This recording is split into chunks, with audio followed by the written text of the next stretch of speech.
Following is a presentation of iRacing on PTR TV.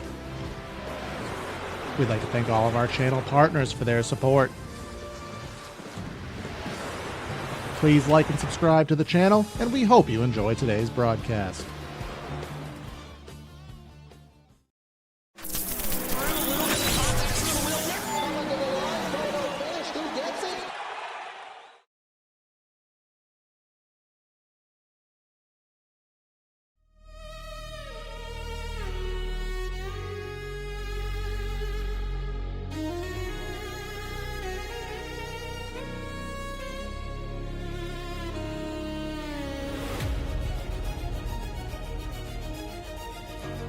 The clock has ticked over from the regular season to the chase, and it starts right here in Joliet, Illinois. The 1.5 mile tri-oval that has not seen racing in the real world since 2019 is back, not just in real life, but right here in area.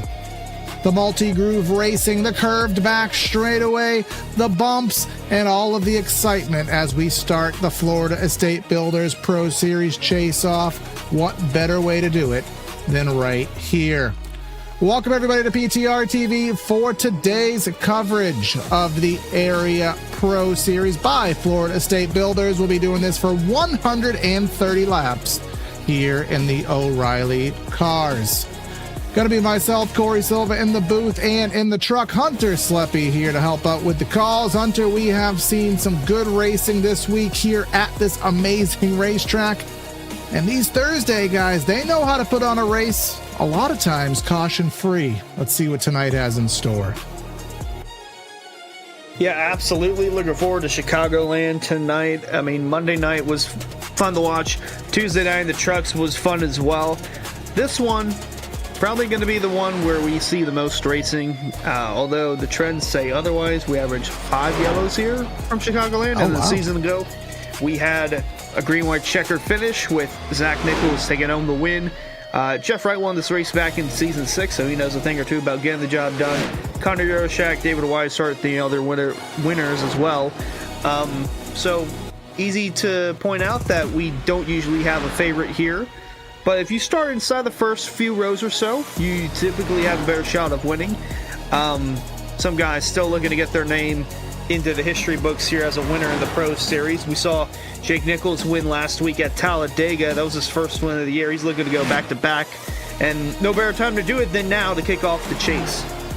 And I remember this man right here, Connor Horn. I want to say it was 2 weeks ago at Kansas. Had a phenomenal run, and he said, I would have won the race if Sebastian Marin didn't show up. Well, newsflash, Sebastian Marin's here, Connor. So if you're going to want to get a win, you're going to have to put in a solid bit of work to have that accomplished.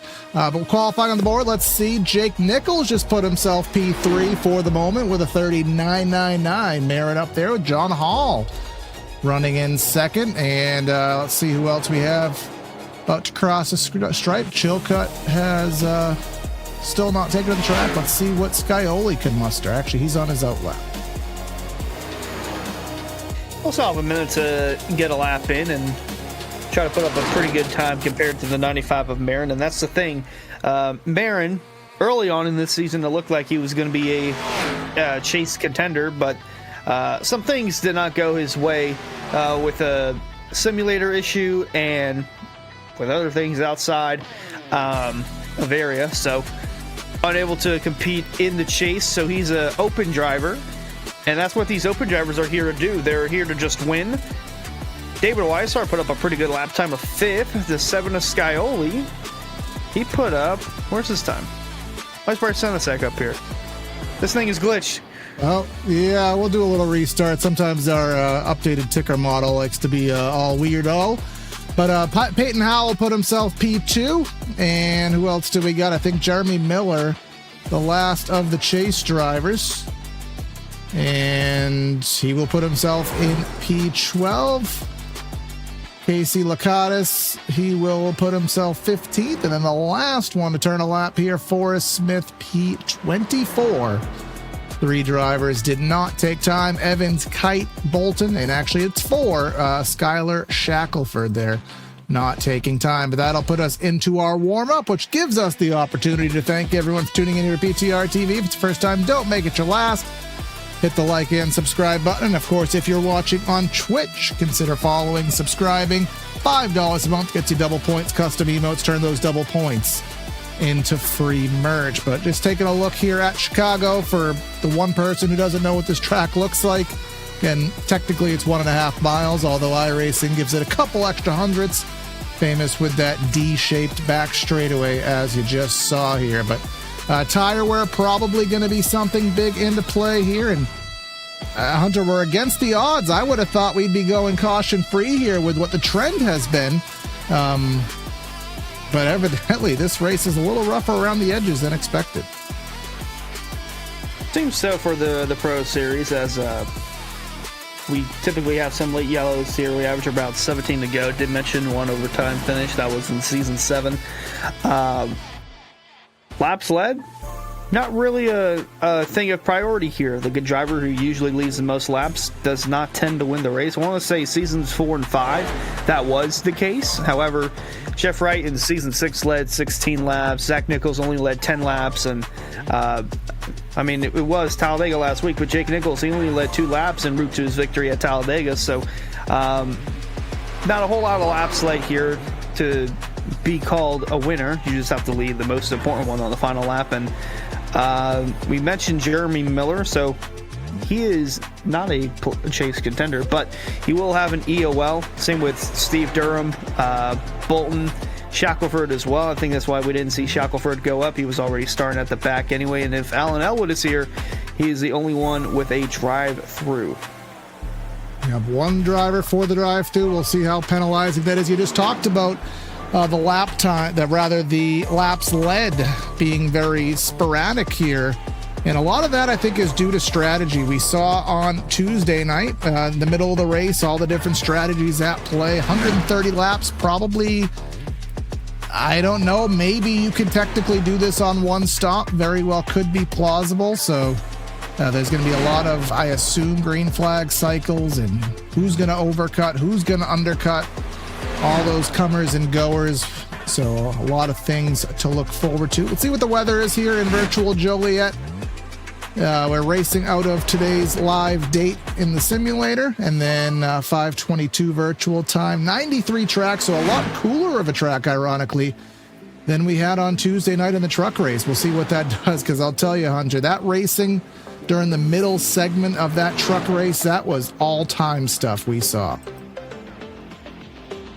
Yeah, that truck race, a phenomenal photo finish that we saw Jeremy Miller just get the edge out and really kick his chase off to a good start in the trucks.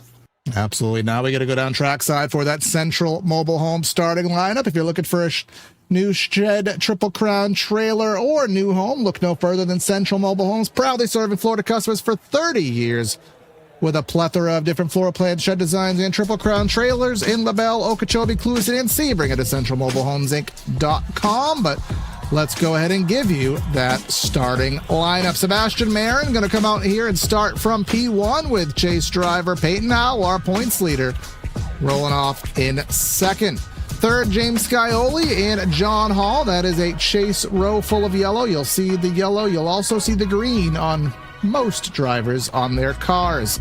Fifth, Alex Chilcutt with Jake Nichols in sixth, followed by DJ Stagner. Good starting spot for him. Brian Mercurio, he'll certainly make something to be had in this race. He is in eighth. And then Mr. Weishart and Jeff Wright, back to the Pepsi car. He is in 10th. Then in 11th, we'll find the 11, Philip Groner, and then chase contender Connor Horn in the 67, going to roll off 12th. 13th will be Jeremy Miller in the 30, but with that EOL, he'll be at the rear. Josh Adams, 14th in the number 22 car. Casey Licata is going to be 15th in his number 50 Chevrolet. Zach Kerr, another chase contender, going to start 16th in his 66 car. The 77 of AJ Stravato will be 17th, another chase contender, next to Lucas Lodato in the 23 car in 18th. 19th, Michael Tucker coming off a second place finish at Talladega. He'll be 19th, and Diego Sainz will be 20th in the number 64. On back here for 33 cars strong, JT Poole there in 21st with Jared Skinner in 22nd. Bryce Senesac going to be 23rd with Forrest Smith there in 24th. Heading back further, you find Josh Parrish and Ryan Swan in the Blue Tip Pool Builders Toyota. Then we have Travis Beckner, chase driver, but a lot of work to be done. Along with Ben Pearson, you have Sebastian Miller, Justin Bolton. And then rounding on through here, we have Evans, Shackelford, and Donald Kite registered for the session, but did not actually take to our grid.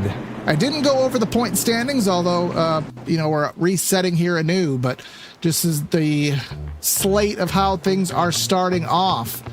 Peyton Howell does enjoy the 10-point lead. That is the regular season bonus.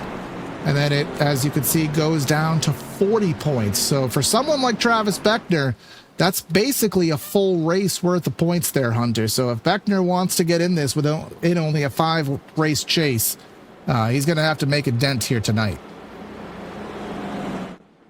Yeah, all the way back in 27th. It starts now for him. And Zach Kerr as well, going to be 16th tonight. And they're both 40 points back, but starts now. You got to build consistency at the moment, and you want to make sure that it starts now and that you don't get caught up in any carnage, number one. And number two, when you're making pit stops, that you don't get caught up making mistakes on pit road, whether that's speeding, sliding your pit box, and even speeding on exit. It's rare that it happens, but I don't think we've had one for speeding on exit. Usually it's speeding coming into.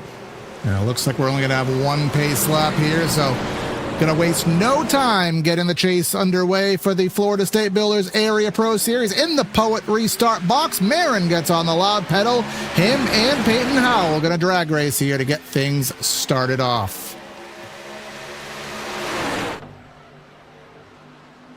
Pretty good launch from the 95 of Marin. Peyton Howell going to stay with him on that outside lane. Trying to get a run on his quarter panel. He'll be able to do so. Not too fanned out just yet. Still a lot of side-by-side action. Howell going to be looking high, going through 3 and 4. Sebastian Marin going to keep it painted low. And he's going to clear him off turn 4. So Sebastian Marin will come through and lead the first lap. But he'll have a mirror full of that 52 of Peyton Howell going into turn 1.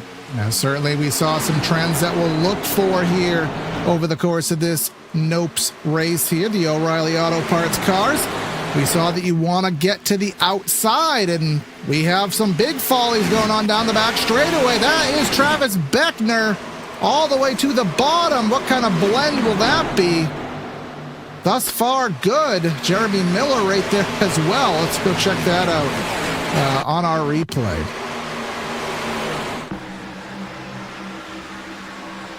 They happened in front of them. And then yeah, I don't think anyone got into Travis. He just took an evasive maneuver. Yeah, it was a moment with the 71. He was, it kind of got a little door check there from the 71, maybe not realizing they were 3 wide, but either way, great bit of driving to keep it in one piece and blend on the track, keeping us under green flag. Don't mind you the ticker. Bryce Senesek, he wants to be up front so bad. Oh my goodness! Whether that's in qualifying was there an update? There must have been an update on the back end, but we'll get that reset. He wants to be a part of the action there, but he's down in 25th, trying to do his best to make his way through the field right now. But Sebastian Marin leading through amongst non-chase drivers, and then you can see that. Just a plethora of yellow there on the ticker. 2nd through 8th, all chase contenders. There's Jeff Wright. He's looking low underneath the 73 of Jake Nichols, last week's winner at Talladega. These two have a thing in common with that. Is there a door-to-door for position going through 1 and 2. The 82 of Brian Mercurio behind. He is 8th out of the group. And then behind them, it's I won't say a slew of drivers here behind David Weishart in 10th. We got Josh Adams. We got Connor Horn, another chase contender. Forrest Smith. He's the 15 car rolling that top. We saw Tuesday night, and I would assume so for Monday. You could get that outside lane rolling, but it might eat up your tires very early, and then as the run goes on, you might see that car start to fade a bit. Yeah, it is the way that it essentially works is think of a cheese grater where it's just there's not as much rubber in that outside lane early in the race. So as you're the one putting the rubber down, your tires are getting graded faster. But as the race wears on and more rubber goes into that racetrack, the tires will have better life. You'll be able to run that lane with less degradation, but certainly we saw drivers fall to the back if they took advantage of it early. But who is that? That's DJ Stagner to the bottom of the track, 13th spot, 3 wide. Connor Horn, again, chase driver there. He is in the middle. Ryan Swan to the top of the sandwich. And you can see the green highlight, Zach Kerr, another chase driver just behind. And Stagner was 9th just a handful of laps ago. Now he's fallen to 15th, about to lose that spot to Zach Kerr in the 66 car. So he's trying to stop the bleeding, but nothing is working for him at the moment.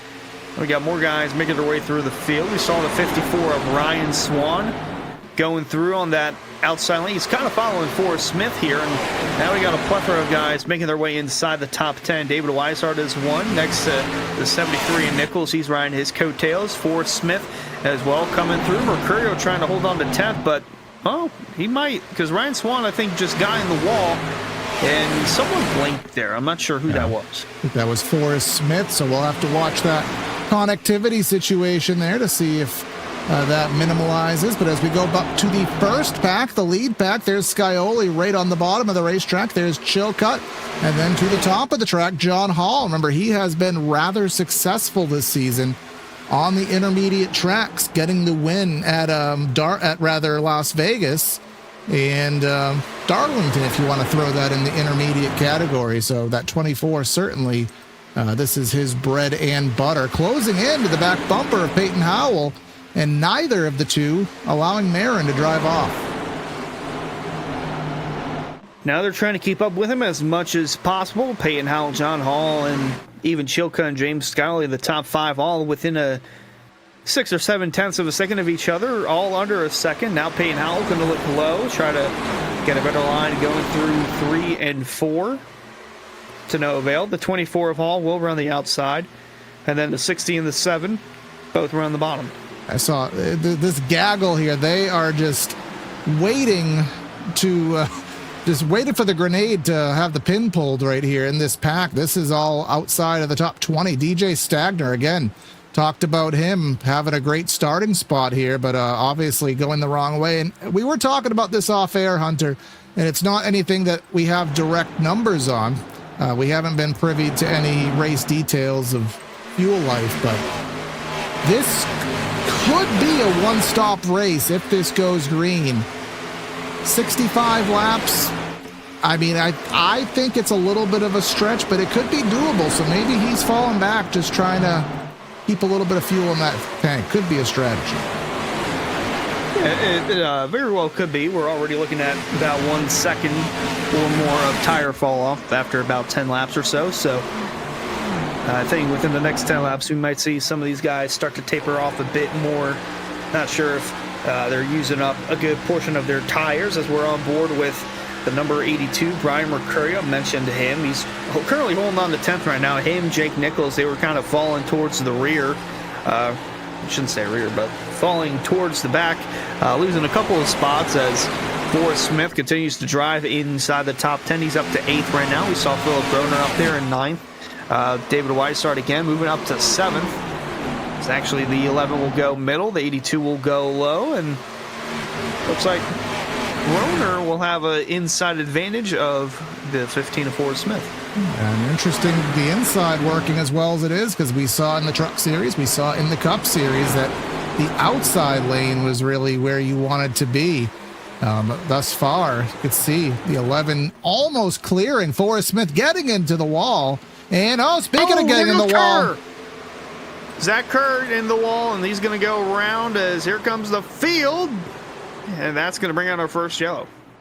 And that could have been so much worse, but obviously anything for a chase driver. Not how they want to start. It was who was clear? He wasn't. And that's Josh Adams there, who was unfortunately involved as well, but a great bit of evading by everybody else. Let's take a look at that from Josh Adams' perspective here.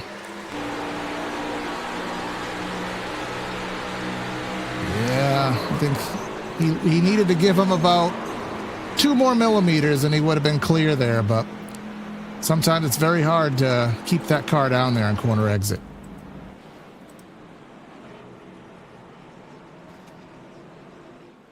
So we'll That see. brings out our first yellow of the night, and I think you were just about to touch up on it. We'll see everybody come down the road. I would assume so. Well, that's what I was going to get at, is 15 laps in, 4 sets of tires. I mean, this would basically, from here, one more stop would almost guarantee you the race. But do you want to put the set of tires on now? I would imagine you do. I imagine somebody will probably do something cheeky here and try to save a set for later, maybe do 2 or something. We'll see. Could be an opportunity to get some track position. Marin with that first box all the way at the end of pit road. Right side's going up. Will anybody do anything cheeky here? I think Alex Chilcutt did. Jeremy Miller as well. He's going to come out inside the top 5. 9.7 seconds. Then alluding to what you just said. Now this is even more interesting. This is fuel only. Pretty sure here, and I don't have the exact, so don't yell at me, guys. I don't drive as much as I used to. Once a month if I'm lucky. But I don't think you can get a tire change done in sub 9 seconds. So typically when you see a pit stop where we're in the 7s-ish, usually that implies fuel only. So Jeremy saving a set, which we saw the second of fall off, so that'll be interesting. The thing with Chilcutt is here in iRacing, you can't take those left sides and put them on the right side. You wouldn't want to anyways with the stagger, but even though he took right side tires, you know, he's still effectively going to be down a set as everybody else was. Yeah, so fuel only for the 30 car, presuming so. That will give us a clear look at how much of an advantage tires are after he has yet to take any and everybody else has. So he's got at least 15 laps on his tires under green looking through. So the 60th Chilcutt will be the first one to experiment and taking 2 tires, and looking at him in the standings, he's 8th. So got to try to swing the bat at something. Going to try early on, and if it doesn't work, then he'll have at least 2 sets of a set of extra tires, whether that be, I would assume he took right sides only. Not sure if it says it or not, but so it does not. So he will have 3.5 sets left, but again, effectively on ovals. I can't think of a situation where you'd voluntarily just take left side tires. So effectively, he has 3 sets left. And those left sides, maybe he can get a discount on them, returning them to Goodyear. We'll see what happens there. But we will head into the restart box once again. Control vehicle being Chilcutt on the 2 tires to the outside lane. And we'll see what kind of jump he gets. Miller behind on 4 older tires that he started the race on. But I'll say Marin didn't get a good jump at all. There's John Hall fighting to the bottom. Marin with the block, and they'll fan out and turn the corner. Look like 3 wide, almost 4 wide there through the first couple of turns, and Chilcutt gets the advantage on Marin. It only lasts for about 2 turns, as now they're going to lean on each other going through 3 and 4. Marin's going to steer clear for the lead, as the 24 of John Hall is lurking behind. Chilcutt trying to get in line, and here we got multiple rows of 3 wide coming out of turn 4. Oh my goodness, Dago was last week. Oh no, that was Stravato with a big wiggle through the tri-oval there, but there's still 3 wide, and there we go. Oh, there we go, Forrest Smith. JT Poole as well, and we're piling up. That could have been so much worse than it did. Forrest Smith, his connectivity issues there actually helped that situation because he blanked out at the perfect moment. Let's try to go back. They were 4 wide here, blending down to 3. Watch that red, white, and blue car. Did he get loose on his own? There's Bolton. 28 ended up going around off of, I believe it was Beckner, but should have get one more look here. I think the 11, Philip Groner, might have come down on the 15, and that's kind of what triggered it. Or something along the lines of those 2. Yeah, we'll get one more perspective here. I mean, I don't expect any pit stops or anything off of this here. I've got to go to the 11. Let's go to the rear deck lid of Groner. in that red, white, and blue car. He just not Seth Curry, as I always say. He Steph Curried it for 3 there from my perspective. Oh, there's the 36. Is that Nerney? Is that? Oh, it's Michael Tucker. Pardon me. Getting I think there. you flip-flopped the Currys there. It is. Yeah. Seth did. You didn't Steph it. But yes. Regardless, the second yellow in 20 laps here at Chicago, and Barron comes through with the lead. We saw Jeremy Miller fall like a rock. He restarted 4th, and he is 12th now in just a lap of racing. Chilcutt got the lead for about 2 turns, and then Marin took over. John Hall, Skyler, Payne Howell round out the top 5. And in case anybody's ever curious, if you're wondering why your laptop isn't charging, it's probably because you didn't plug it in. So little things here when you're trying to set up a broadcast last second. But yes, plug your stuff in if you actually want it to work here. But yes, 21 laps in, we obviously saw, and I'm kind of surprised that Miller did remain out because, I mean, he has the fuel. But one thing, and I know you weren't necessarily here for it on Monday, Hunter, but we had a weird tire situation where basically old tires hurt you for about 10 laps. But then after 10 laps, the new tires stopped being new. They all equalized out. And from that point on, you were just as competitive as everybody else. We'll see if that same trajectory applies, but maybe so. Because otherwise, wouldn't you have just cut your losses and pit for tires there if you were Miller? I think he's still committed to the strategy. So I mean, I would, but I'm not in the mind of Jeremy Miller. I mean, he won here Tuesday. I'm just a guy watching from afar, so he knows more about this than I do. So he's looking to stay committed to his strategy, though, and try to hold out as long as he can, try to preserve that fresh set of tires. And my driving strategy, I like to relate myself to DW. Once Jeff Gordon got in the booth, where you feel like you know what you're talking about, but you haven't.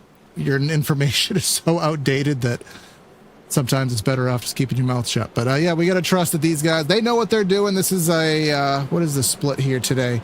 I don't quite know what the split is, but typically it's about a 4,000 to 5,000 split. These guys have their experience. They know what they're doing at the highest level of the sim. Course admin giving the call to the 15 there, so they realized that, yes, he Seth Curried it, which meant he went for deep and did not make it.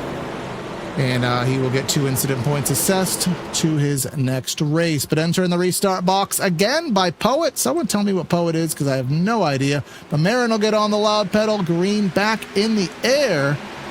And John Hall will try to slither through for second on the inside.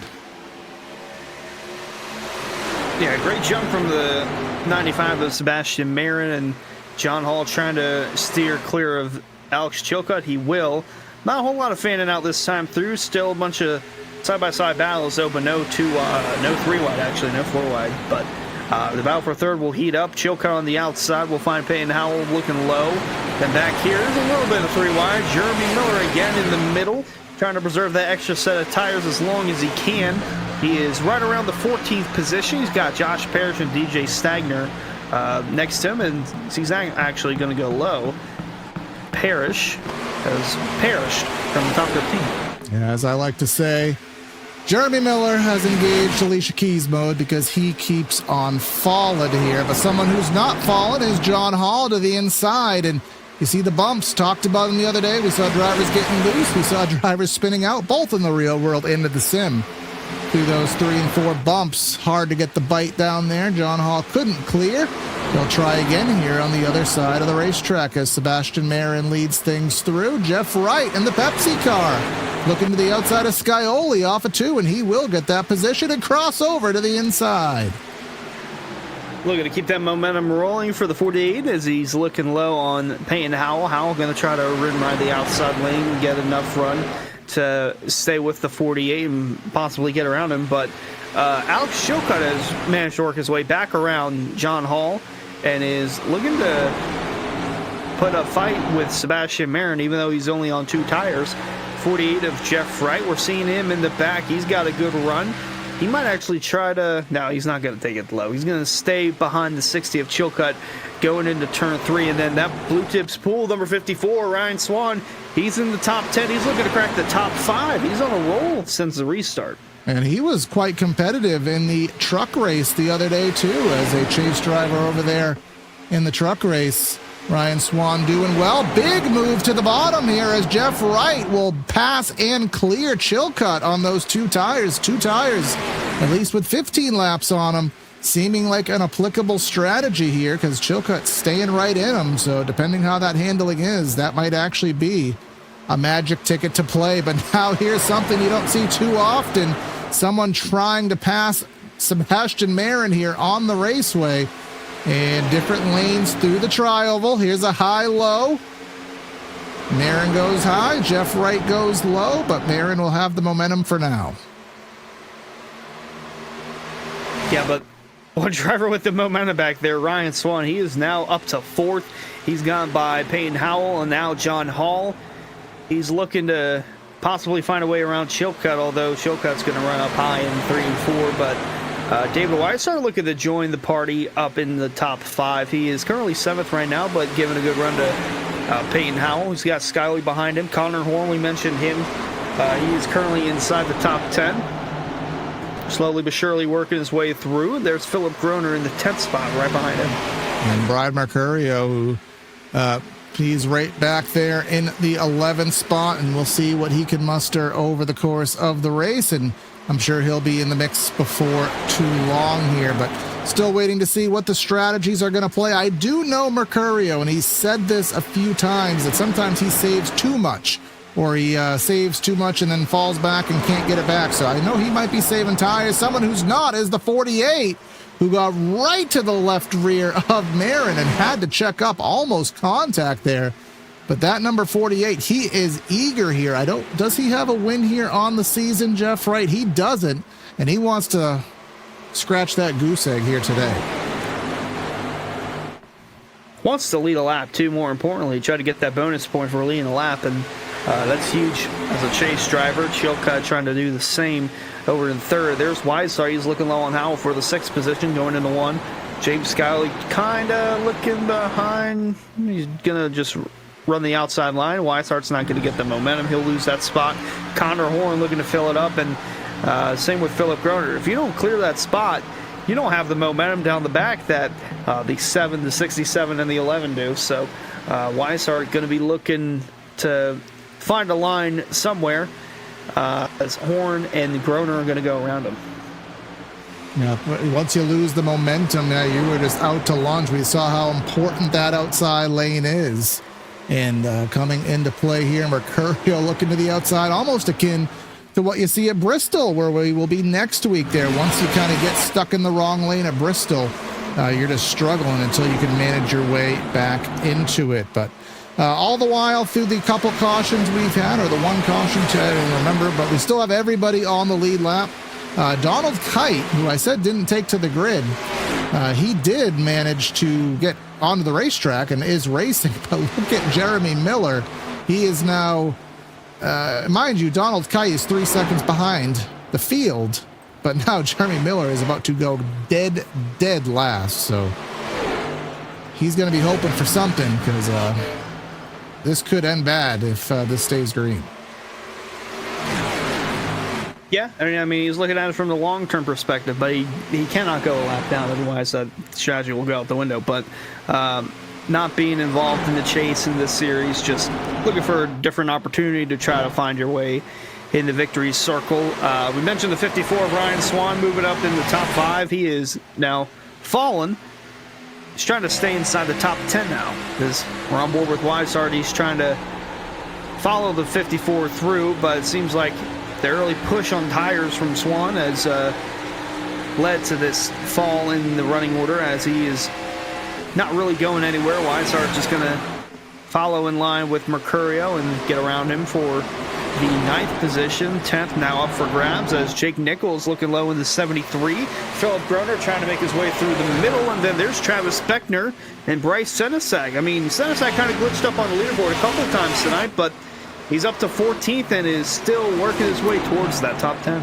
Look at David Weishart all the way up there ripping that wall line, which I know we saw a few drivers doing in the various series. I think that may have been some wall contact there, so hopefully not a scratch in the tile on his blue tip pool there. Of course, you can go to bluetippools.com and they can get your pool spiced up this summer, nice and clean, looking good, as well as your outdoor kitchen, dynamic lounging area. And if you don't have any of those things, they can help you get what you need to entertain to the fullest for the remainder of this summer at bluetippools.com. But yeah, Ryan Swan heading in the wrong direction. Travis Beckner not headed in the wrong direction. Of course, he was in that lap one situation where he had to go all the way to the flat and managed to save the car, but up 14 spots on the day and looking for more. Whole bunch right in front of him. Yeah, been a solid night for Travis Beckner so far, at least through the third of this race, but still a long ways to go, up to 12th after not having a good qualifying lap, so make it up for it during the race as they're door-to-door in front of him. We see the 52 of Howell, the 67 of Connor Horn, and the 7 Horn is quietly working his way through the top 10 and is doing just so now. Weishart looking to give some momentum to the 52 going into 1. Horn going to keep his 67 on the bottom. Mercurio looking low as well. Horn going to try and clear in front of Weishart, and he will.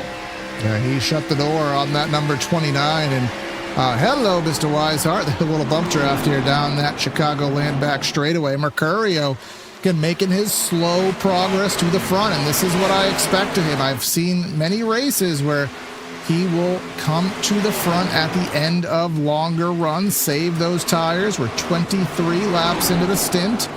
For most of these drivers, we're down about a second and a half on the tire fall off here, but now struggling with that momentum, loses the position to Weishart, falls right behind Nichols, who also waiting for that 73 to wake up here on the evening there, Hunter. He hasn't been in standard Jake Nichols form thus far. I think we're waiting on, and I think he's waiting as well, on a longer run, at least I'm assuming so. We know that tracks with big tire wear, that usually he'll preserve it, and then as the run goes longer and longer, the 73 will go higher and higher on the leaderboard. So I think we're just waiting for that to kick in at some point, and he is doing a fine job. He's back inside the top 10, looking to find a way around Brian Mercurio. He's going to follow Weishart in the 3 and 4 and go a lane above, try to get some cleaner air on the nose, not have so much dirty air, but he'll have Philip Groner below him now, or at least for the moment try to. So they're snaking their way through the front stretch. Don't usually see that too often here. There's Connor Horn, I think, doing a diver there and washes up the track, opens up the crossover for Peyton Howell for that 6th position. Where will Weishart head with his momentum? Peyton somehow clears. I didn't think that was going to work, but it did. So that 6th position will be occupied by the 52, and 3 wide just behind. Mercurio to the bottom, Nichols to the middle, Weishart to the top, Philip Groner and Beckner behind, trying to figure out where to go, as that will go back to 2 by 2. But to your point on, tire saving and coming back to the front with the 73 and the 82, I talk about this, Hunter, week after week. You have to read the race. You have to plan your strategy. Is it going to be a caution race?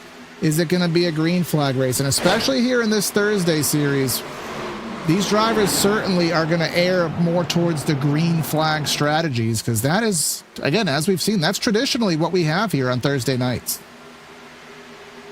Yeah, and outside of the couple of others we've had, it's been green for the most part of this one. Just looking through up front, mentioned the 7 of Skyley at some point tonight. He's up in the top 5. Chilcutt, 2 tires, working out pretty good for him. He's inside the top 5 and still keeping that 60 rolling and not overdoing it too much. The 7 of Skyley, though, he's going to look a lane higher, try to find a way around the 60 of Chilcutt. So he might look low here, but there you see the lap times, and I think it'll update now as the leader, Sebastian Mir, runs the 32.9. He was actually faster than the leader last time was Chilcutt, and that's on those 2 tires. So, a lot of times this is the Larry Mack segment here, which is well beyond my skill set, but I'll do my best. A lot of times 2 tires can actually act as a wedge adjustment. If your car is tight, you're creating an offset essentially with grip, and that offsetting grip a lot of times will loosen the car up. So depending how that fixed setup is, if he wanted it to be looser, that might have actually fine-tuned that car just to where he wants it to be, because he's, again, hanging on much better than we expected. Obviously way better than Jeremy Miller is faring back there in dead last. Yeah, Jeff Wright, John Hall, Chilcutt, Skyley, they're all kind of working their way closer towards the leader of Marin. Only 2/10 separating Marin and Jeff Wright, as we're on roll with 48. And yeah, we'll get a better picture here. It looked like he was quicker than the leader last time through, and he was. So able to keep up with the 95 as we're getting later and later into this run. John Hall and Chilcutt, again, they're kind of watching this from afar. They're about half a second or so back, as is Skyoli, Connor Horn. They're getting closer on this as well, but one guy also making his way closer, Jake Nichols. He's worked his way up to 7th now. Seems like he's found a rhythm on that outside lane where it's not overdoing it on the tires, and is doing a fine job. He's going to close in on Connor Horn here for the 6th spot. Someone who we've talked about a few times here today, but just to bring it back up, Ryan Swan. Now, we talked about an early run surge. He's still technically ahead of where he started, but now he's back to the 19th spot, and you can see the rest of the field just behind Skylar Shackelford, JT Poole. Remember, he was involved in that wreck. DJ Stagner, another one. He started in the top 10, but is now dropping outside of the top 20, and there you go with the rest of the field. Of course, Forrest Smith, and then Jeremy Miller back 33rd. He's only 10 seconds behind, though, so he's not necessarily at risk of going a lap down, but certainly he's going to hope that the vibes of this race do change. But here we go, back on board with Brian Mercurio here, is closing on lap number 50, ultimately closing in on halfway here in a very quick-flowing race here in the first race of the chase for the Florida State Builders Pro Series. Indeed. Looking through. 10th and 11th on the leaderboard right now, Beckner and Mercurio. There's Justin Bolton. I think he was involved in the most recent yellow. He was low.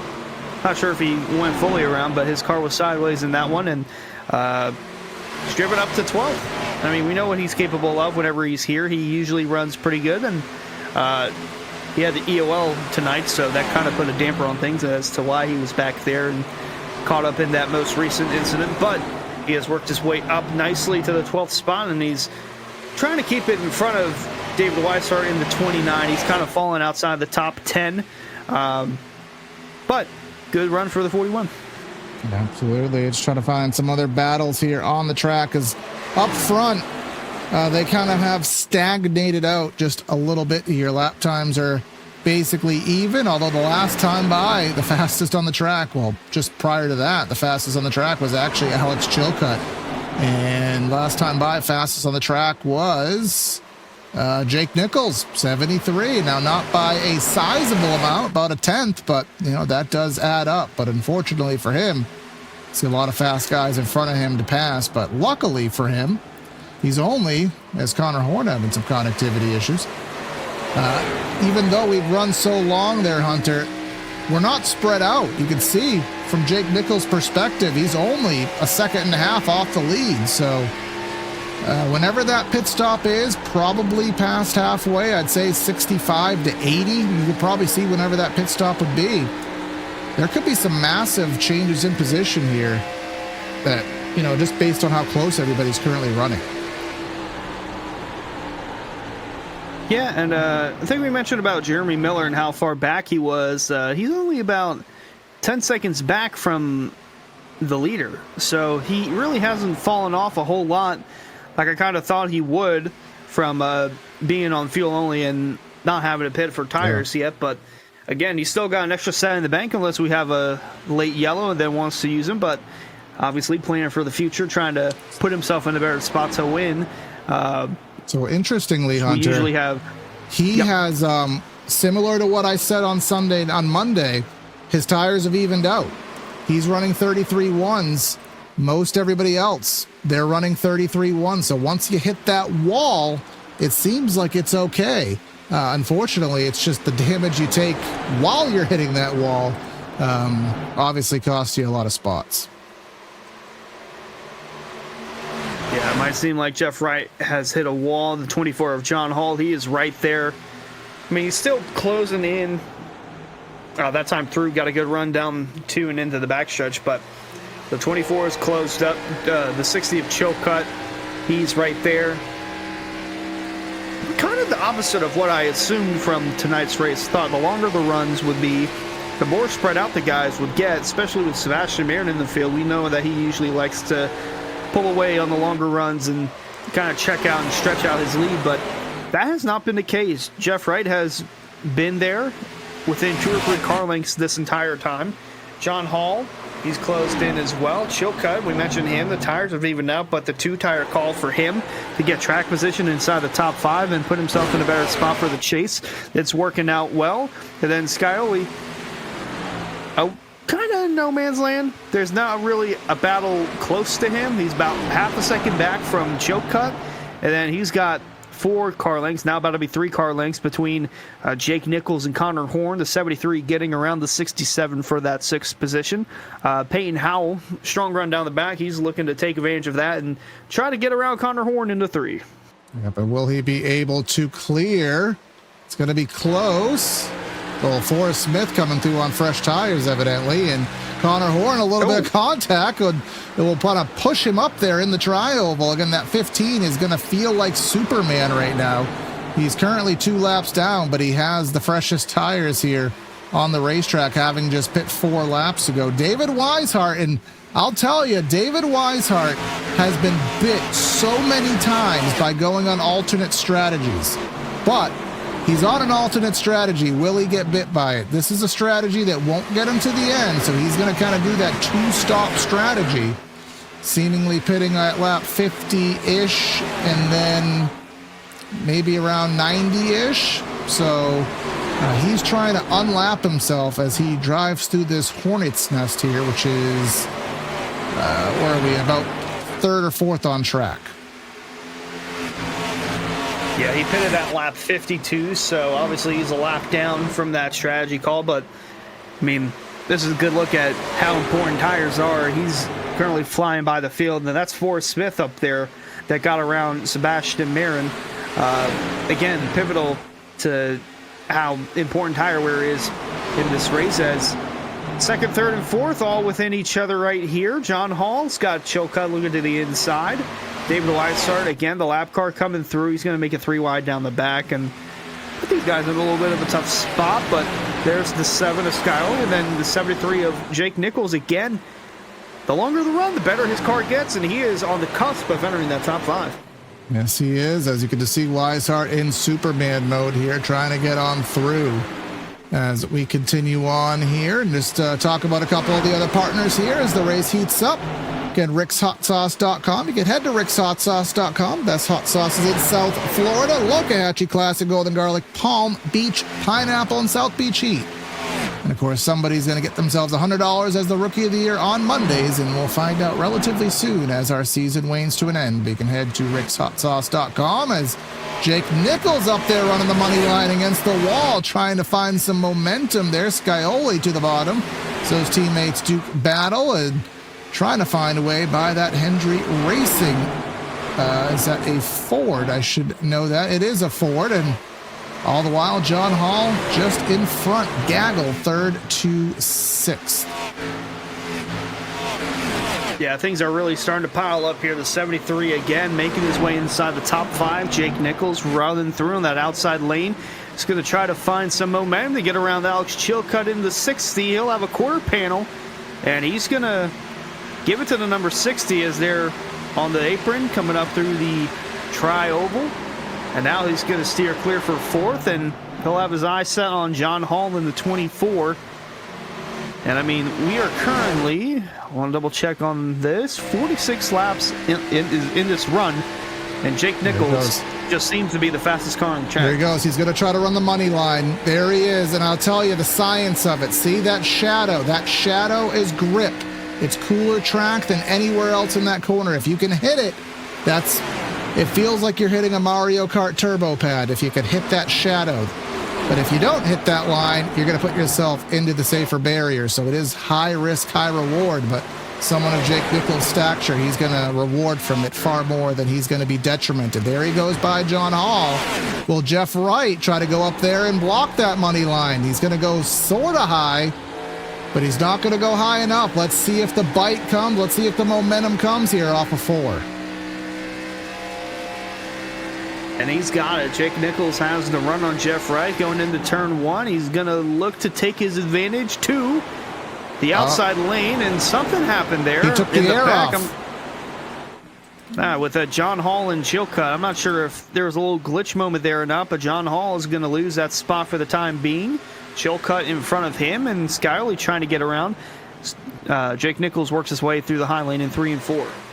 Jake Nichols running a little bit more conservative of a high lane that time behind, but and didn't get the run from it. But yes, Chilcutt and John Hall going side by side, as you alluded to. We're running deeper into the stint here, 50 laps in, as we are now at crossed flags halfway here in Chicagoland. Dive to the bottom, washing up the track, John Hall, and there's Chilcutt, and here's Scioli here to fill in the gap here. All the while, Sebastian Marin has done Sebastian Marin things, however, not pulling away by 5 seconds like usual. Has a 1 second lead over Jeff Wright, who is quickly under fire still from Jake Nichols, who may do a little diver here into turn 1. Yeah, the 48 let the 73 have the bottom, and now he's going to try to get the run to cross him over, but it won't be there. So Jake Nichols now all the way up to second, fighting and clawing his way through the field from the outside of the top 10 over the course of this last run, over 50 laps that we've been green so far. Sebastian Marin currently working his way through. As you mentioned, we are halfway through the first chase race of the Florida State Builders Area Pro Series from Chicagoland, and it's going to be a fun chase to see who will become a champion for Season 8. We have Bristol next week, Charlotte, Richmond, and then Auto Club to crown a champion in this series. Now, Sebastian Marin is an open car. He does not have the yellow highlight to his name, so he's just going out there trying to get his 5th win on the year. But Jake Nichols, he is the highest of these chase contenders, as they are scattered throughout this top 10. The next 6 spots behind him are all guys contending for that championship, as Jeff Wright is trying to hold off Alex Chilcutt. Over there on the right are the points heading into this one, and Jake Nichols making good work of Peyton Howell. Howell 6th currently, and now Chilcutt and Skyly are going at it for 4th. Yes, they are, and someone who we talked about, maybe saving tires, Jake Nichols obviously having the long run strat here, but someone who hasn't followed him through the field is Brian Mercurio, still in 11th. They were kind of both there just at or outside that top 10, but that 82 still kind of stuck there. Interesting to see if something is hindering him, or maybe he just doesn't have the vibes here at Chicago. But there's Peyton Howell again. We're 50 laps in. We're 2 seconds a lap off the pace. We're slipping and sliding, but same as we saw on Tuesday night in the Area Truck Series, they are just stuck together here and putting on a whale of a show. Peyton Howell getting for the 5th spot by Scioli. And remember, Alex Chilcutt did not take left side tires. 2 tires. I'll call it the money call thus far. I wonder if someone's going to have the guts to do it for the final one. That may be a little too much to ask. I think so as well, but he's managed to make the most of it. Currently 3rd at the moment. There's Travis Beckner. He started all the way back in 27th, was almost caught up in some carnage on lap 1, but over the course of this run, he's been able to work his way throughout the field and put himself in a good spot inside the top 10. So he needs a good run to kick off his playoffs, chases, I should say. Running in the 7th spot, having a pretty good showing. John Hall right behind him. He's going to lose a spot to Justin Bolton in that 41 as he's up to 8th. Bolton was caught up in the most recent yellow back around lap 20 or so, as he was sideways on the apron trying to avoid some carnage. But Over the run, he's been able to work his way inside the top 10 as John Hall now sits 9th with Connor Horn in 10th, Brian Mercurio 11th, AJ Stravado 12th, and I believe Zach Kerr is the furthest of the chase contenders in 15th. Yes, he is, as we're... Oh, that looked like 5 wide for... I mean, it wasn't, but just the lanes at play there, that was kind of an interesting fan-out situation there. All those drivers going for clean air. We're at a juncture now. We're sub... Oh, gosh, I gotta do math. Yes, we're 58 laps to go. So at this juncture, I mean, you could get to the end relatively easily. It would basically be splitting the segment in half if you pit right now, and there could be a massive gain to make a pit stop. Somebody heading in, that's Josh Parrish, the 71. A little bit of a wide entry there. Hopefully there's no issues to be had, but certainly the first person to draw blood is going to be advantageous. I mean, right now, Sebastian Marin up by almost 2 seconds. Maybe it should be him just to avoid any undercut from somebody else. I think that's what the rest of the field is waiting on. They're trying to undercut who the furthest, or the first, I should say, whether that be Sebastian Marin come down first and everybody else followed suit afterwards. But Jake Nichols about 1.5 seconds back, really hasn't taken advantage of cutting the gap to Sebastian Marin as we thought would, and he might be coming down the pit road because Chilcutt has really closed the gap over the last handful of laps or so. I mean, I could be wrong here, but you know, he's coming down.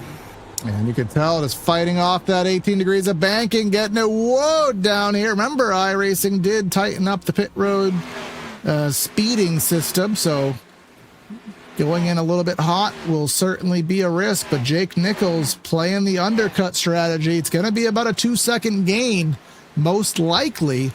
Will Sebastian Marin, I mean, we've seen it in the past. Marin is not scared by undercut strategies. He has stayed out lengthy periods of time. Well, I guess today he is scared of the undercut strategy, immediately coming down in, as well as Peyton Howell and some others. Yeah, he's looking to thwart any of that from the field coming through.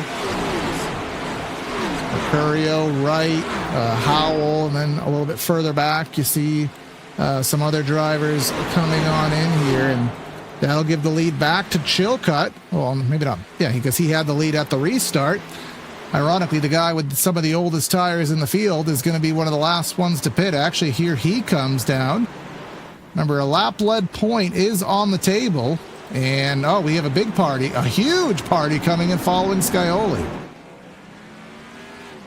Yeah, Zach Kerr. Someone really sideways. I'm not sure if he was speeding or not, but yeah, a large crowd of people coming on the pit road. Now watch any to the right of the drivers' names. If anybody gets busted by the police, you will see a little black logo pop up indicating a penalty. Thus far, I don't see anybody of issue here. Jonathan Evans, I think he's trying to pit this lap. Maybe he was trying to, but Marin was there. Travis Beckner caught by the police.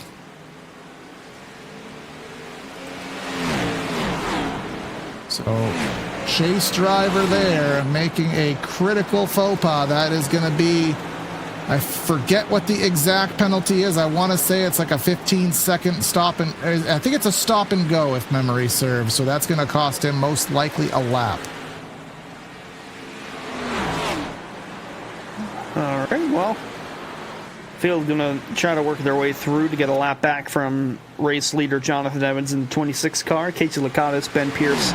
I'll double check my math on this. They have yet to pit. David Weishart is on 27-lap old tires, so when everything cycles through, he should be the leader. And then Sebastian Marin is the next one with the fresher set of tires. So this next position graphic indicates the gap to, actually now Ben Pierce, who's pitting, but let's wait for Ben Pierce to be passed in the pits here. It'll update to... So now this is the gap to David Weishart, which would be the battle for the lead once Evan and Lakatos do come to pit road. 8 seconds, but of course Sebastian has a 2-second undercut right now per lap. But David Weishart is going to have to pit again, presumably around lap number 90-ish. I would expect him to come to the pit road. So we'll see how it all comes to play, assuming we have no further cautions. There's Evans. Here's Casey Lacados. How do I say his name? It's been so long. Casey Lacados. That's what it is, right? Or you usually call him Lickatos. Yeah, that's just what I want to get him mad, but we haven't really talked to him much this year, so I guess he's not that mad at us. But there goes some people getting their laps back, and Travis Beckner, there he goes. He had to pit, so that was even worse of a penalty than I thought. So he ended up having a 1-minute pit stop.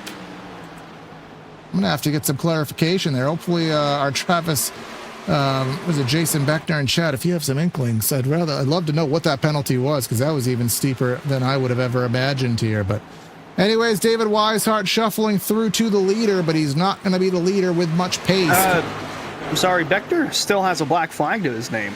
So he must have sped on his. Here he comes again. Other one. So now he's being shown 3 laps down right now. So did he speed on his speeding penalty stop? I mean, we've seen it happen before. It's just you're driving hot because you got the penalty, and then you just add more salt to the wound. Yeah, I mean, he was already 2 laps down, and everybody else is at least 1 down. That's in front of him. So really going to be tough to make up in this race for Travis Beckner, but yeah, no black flag next to his name, so he will be 3 laps down, probably looking at 4 once David Weishart and Sebastian Marin work their way on through. Absolutely. Here we'll see, because again, David Weishart is the leader, but not actually. Pretty soon, not physically, because there is Marin, who is now 1.5 seconds. So the gap between Marin and Nichols did stay the same throughout that cycle of pit stops. And Jake Nichols, of course, having the long run speed, but he's going to have to dial a little bit of short run speed in there, because his second stint's going to be a tiny bit shorter than the first one as things all play through. Of course, if you want to look good here as the area chase is on, you can head to shop.areairacing.com, get some of the nice selection of hats, shirts, Adidas clothing, and other accessories.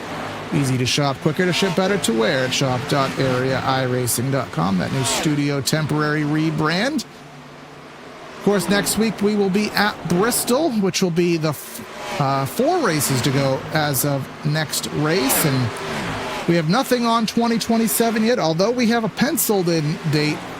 Area is coming back next season. No details to be had yet. It's all in pencil now, but I always look forward to area. The great racing it provides here, as that looked like a big dive or chill cut underneath Jeff Wright for the 5th spot. Yeah, chill cut on 4 tires now instead of 2, and looking to make the most of them as he works his way around Jeff Wright, and we'll try to keep him in the rear view. Meanwhile, he will have his eyes set on Peyton Howell, who jumped up in front of those guys. He's in 4th right now at the moment, and they'll have easy pickings here in a minute, because David Weishart just lost the lead to Sebastian Marin, so they'll be able to work their way through him very shortly.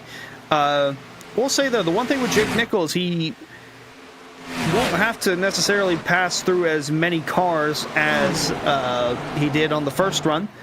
Otherwise, it'll only be lappers, but 2.3 seconds back from Sebastian Marin, as Weishart has come down to pit road. Gosh, you would have actually thought I knew what I was talking about, Hunter. Did I not call that he was going to pit around lap 90?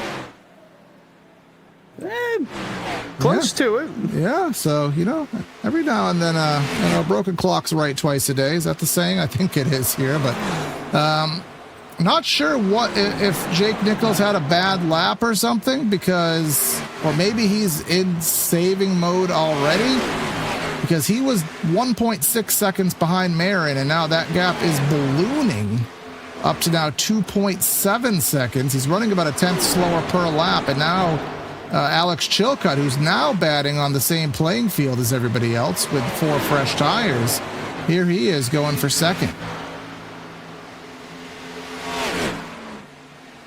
Yeah, working his way through Chilcutt, all up on the bumper of Jake Nichols, and we saw this in the early going of the most recent run, the first green flag run. Nichols was just letting his tires cool and not really using them too much.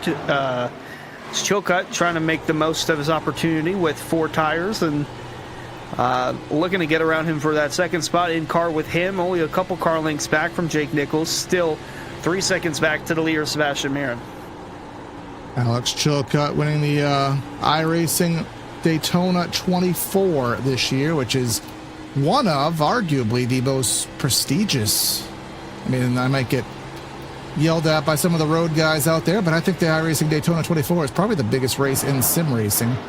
You could put a couple others up there, but that is a prestigious accomplishment, as well as going for an area championship, something that these drivers do take quite seriously. Again, I talked about the strength of field in this race. You have some of the best here in the business. Sebastian Marin up there with a 9,000 I rating. You have Brian Mercurio with an 8,800. So we have some of the best here in area duking it out here. Looking to the inside is Chilcutt. He's close enough to, I think, where he can send her in there. He'll send her in there. He'll slide her on up. I'll spare Dale Jr.'s line there, and nowhere close to a crossover. Nichols just let him go. Yeah, still 40 laps left, so Nichols, as part of his usual method, preserve the tire in the short run and just beat them mentally in the long run with the preservation of said tire, as we are less than 40 to go here from Chicagoland. It has been all Sebastian Marin. Chilcutt leads the chase contenders. Yeah, and what we will do here is we will enjoy the sights and sounds of Chicagoland with some temporarily loud engines.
Well, the curse of temporarily loud engines has struck again.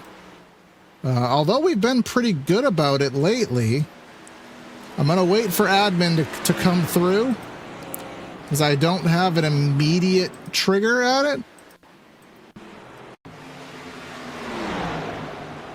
So I saw Lucas Lodoto running slow.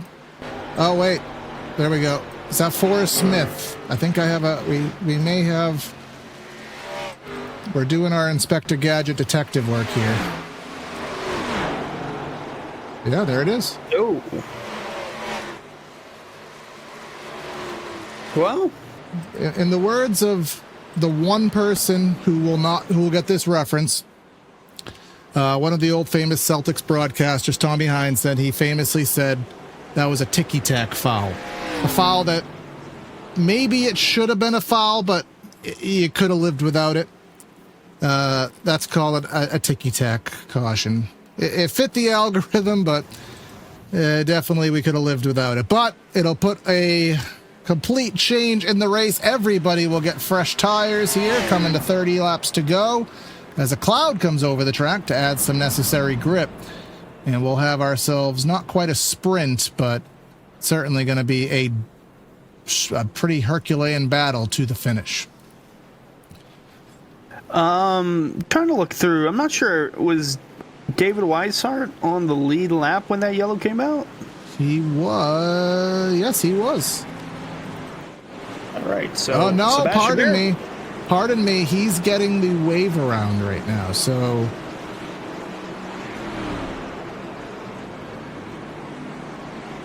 Actually. Yeah, I didn't want to jump the gun on that. I'm not sure because I know he pitted a handful of laps ago, and then that yellow came out. So I'm not sure if he was on the lead lap, was able to get his lap back or not. But no, he's up there with the leaders.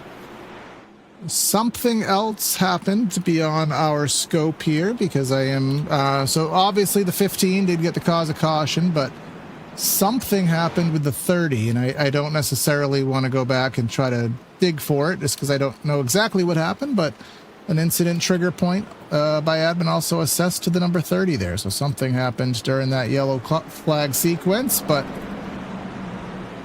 Sebastian Marin leading this thing through, and I guess for the first time tonight, we have Jake Nichols up here who can go fully at it, no saving required, but we also have Chilcutt, who we know has speed.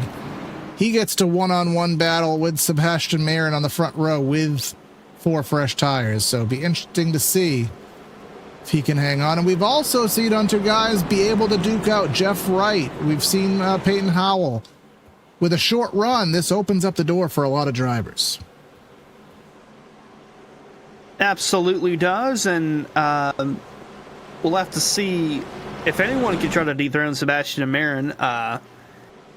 It's tough to do it on the short run, and especially on a restart. We saw at least one time tonight where the leader, Sebastian Marin, just had a good jump from the get-go on that inside lane, and no one was really able to get close enough to him. But we'll see if Chilcutt can do so. It's tough restarting on the outside lane, but Jake Nichols will be behind Sebastian Marin, so he'll try to get a good jump on it as well. As we head into that Poet restart box here. And there's that jump as we expect from the outside lane. A little bit of fanning out going on in the back, but huge hole shot advantage. Now here's going to be a big situation. You don't want to let Marin get away. Nichols and Chilcutt going for second as we have John Hall going to the top 3 wide on the top of Scioli. Fanning out here. A couple guys contacting the wall. Still duking for second. Yeah, about a half second out, or at least a few car lengths out from Sebastian Marin. They are due in battle for a second. Chilcutt up top, Nichols on the bottom, trying to work their way through. Mercurio is back inside the top 5 for the first time in what feels like forever tonight. He was in the back half of that top 10, but yellow coming out of the right time and good exit off pit road. He's now going to contend for a possible podium spot as Payne Howell, Jeff Wright, they're making contact. There's John Hall getting a little piece of the action, and then the 41 of Justin Bolden coming through the picture. As we go 3 by 3 here, as a cloud has come over here and the sun going down at the same time, adding some grip here. Track temp, I believe, going down. Let's get a quick inkling of it here. Down 6 degrees from the peak here. So definitely that is creating a little bit more Superman syndrome here. 41 getting loose. John Hall to the bottom here looking in. And there it is, AJ Stravato, chase driver we really haven't talked about here today. And Brian Mercurio going for second. Making the most of the early opportunity. The 82 is on the inside. Oh, no. He's going to... Oh, there goes Chilcutt and Jake Nichols into the wall. They're going to come back. Big hit on Jake Nichols. The caution flag flies with 30 to go from Chicagoland. What an impact. What an aerial spin. And you can see the left rear on that car is not left rearing, or the right rear. One of those tires is absolutely bent in there. Jake Nichols with a gnarly impact there, but it all stemmed from this contact off of turn 4. Oh, pardon me. Chilcutt in the 60, and it seemed like he was trying to give room to Mercurio on the inside because they were 3 wide going through 3 and 4, and it seemed like he tried to give Mercurio enough room and came up, and Jake Nichols was right there on his outside. It's exactly that. It was just maybe a millimeter away from, oh yeah, just thought he was clear. And then boom, that was Philip Groner, Connor Horn. Just multiple chase drivers involved there. Barney will have a good look at that kind of aerial spin move that Jake Nichols did here.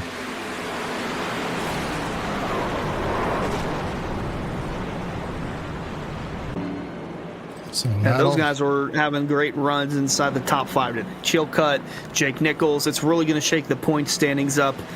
Peyton Howell getting away unscathed is great for him. He entered as a points leader. Mercurio entered second, so those two going to have a pretty good gap from Nichols and from Chilcutt now. I'm trying to get a look here. Connor Horn, you can see the damage there. And where's Jake Nichols?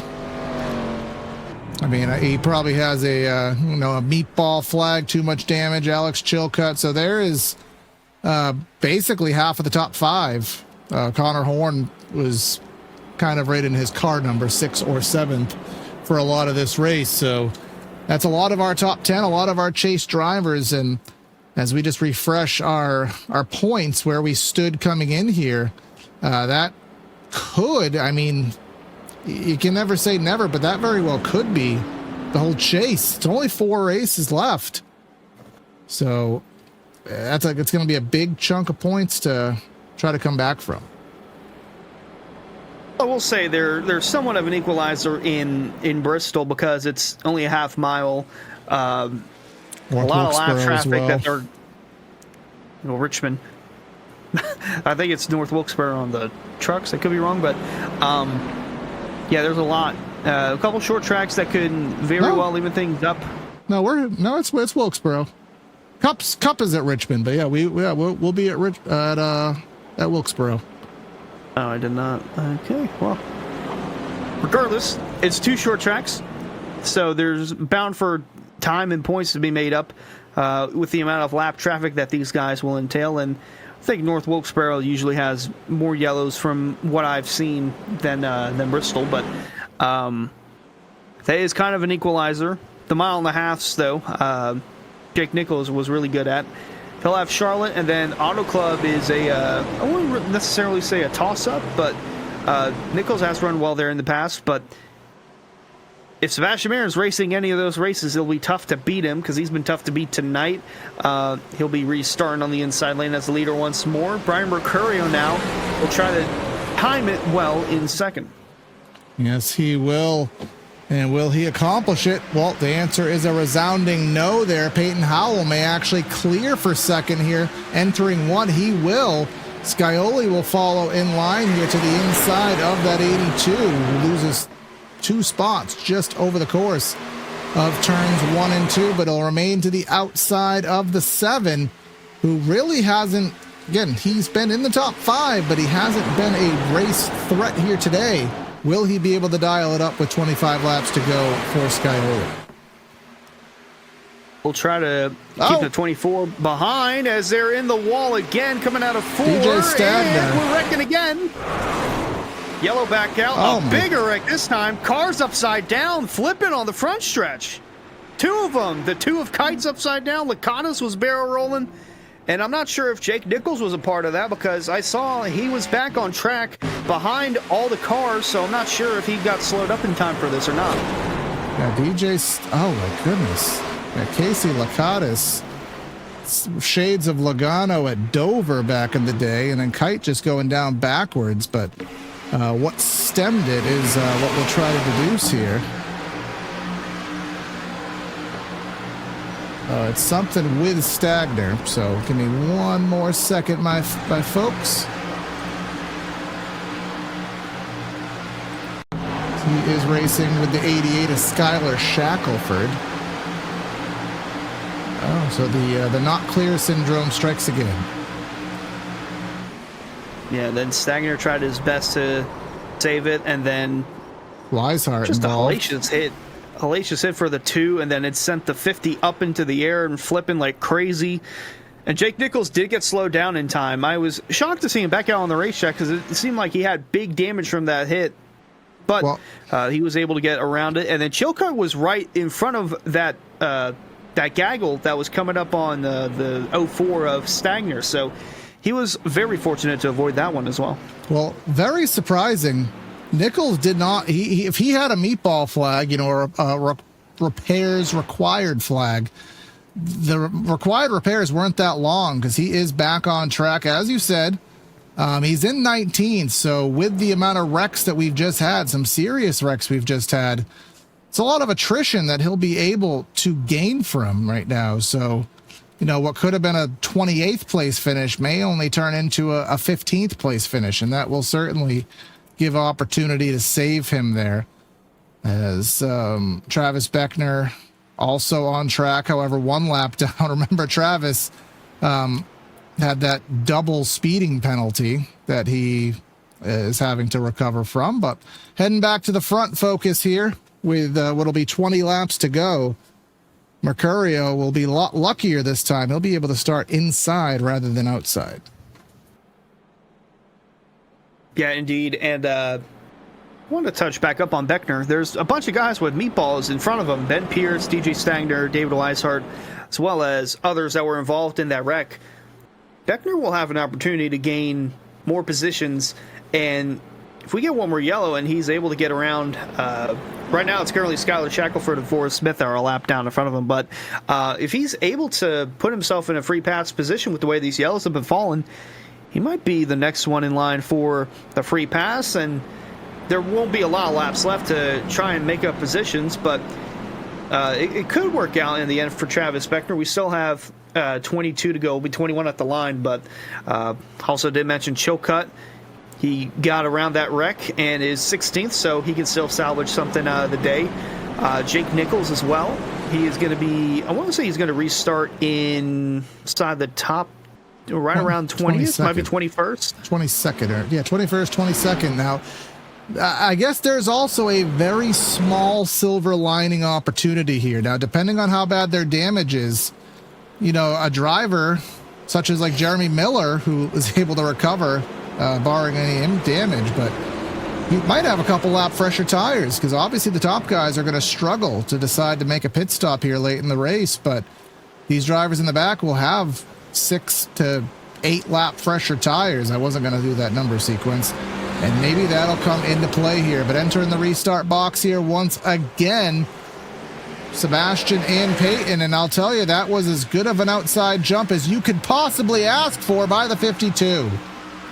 Oh, he's the points leader heading into this one. He's trying to give the 95 a run for his money going into one. Peyton Howell on the outside trying to take advantage of Sebastian Marin, the dominant car all night. And now he'll have a half car length lead down the back. And Marin's going to try and side draft, get it back going into turn 3. Meanwhile, Scioli, Mercurio, they're door-to-door for third. And Marin's going to come up clear. And Peyton Howell's going to try and set him up for a crossover on the front stretch. He's going to block him all the way low, but that may be the move that Peyton wants to get to the outside. But Marin blocks the move by a whisker. Now diving to the inside is Peyton Howell. Washes up the track. Can he get the position? I don't think he will. Marin will have the run. They'll have to do a lot of drafting. No, the caution. out. Who will be the leader? Michael Tucker, heavy damage. Who will score? I think Howell's in front. Yeah, that 36. Well. Oh, Forrest Smith. I mean, not really too many question marks on that one, but we'll take one more look at it just for due justice. Oh, there's a contact to the wall for the 71. Now, he was a little loose on entry as it was, but certainly, I don't think there'll be any questions there. Just a left rear contact. To the inside of Forrest Smith was Travis Beckner. He was in front of him, and Travis Beckner going to get the free pass. And scoring gave it to the 52. So the first on-track lead change of the race since, well, I guess not the first, but one of the, no, I think it is the first actually. On-track lead change of the race here coming towards the very end.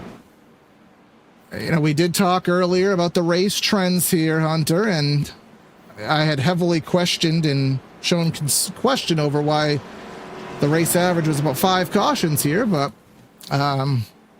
we've managed to meet trend. Let's our race recap brought to you by Blue Tip Pool Builders. No, we've eclipsed it.